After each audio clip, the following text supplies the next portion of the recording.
I apologize. Okay, so this is question number 3, and I'm going to put my hands up here so my assistant can more easily find these spots in the video where we change questions.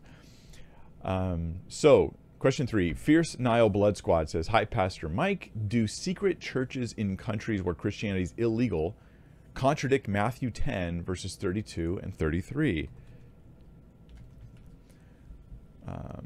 Oh, interesting. Okay, so I was thinking this was going to be about whether they're, because they're breaking the law.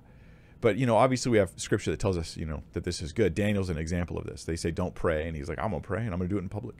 But your question's different. So everyone who acknowledges me before men, I will also acknowledge before my Father who's in heaven. But whoever denies me before men, I will deny before my Father who's in heaven.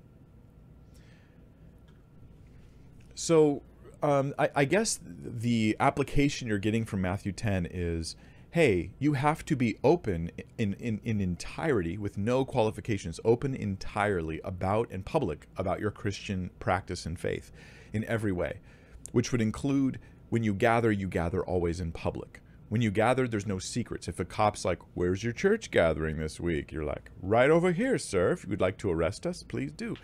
I think that would be an overstretch, and part of the reason for this is, well, that's not the context of Matthew 10. But also, Jesus didn't do this. Jesus did things secretly all the time.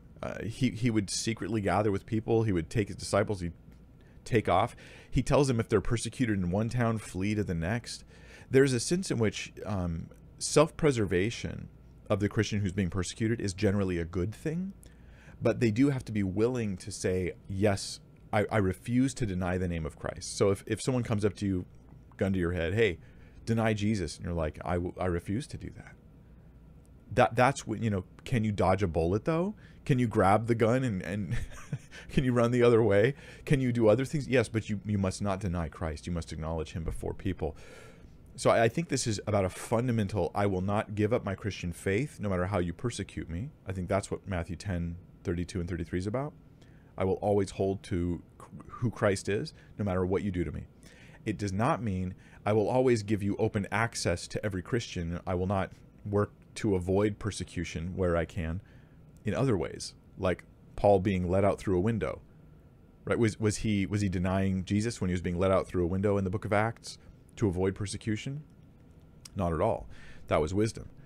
But when he was brought before court and they were like, we're going to kill you, and he's like, I'm still going to proclaim Christ. Do you see the difference? It's about our proclamation of faith, not about us walking headfirst into persecution at all times. There's a time to walk headfirst, but I think more often than not, it's not the time. And that was the case for Jesus' life. He usually avoided things like that so he can continue preaching. When the time came for the cross, he walked forward. So I think we have to use wisdom, be led by the Spirit in those things.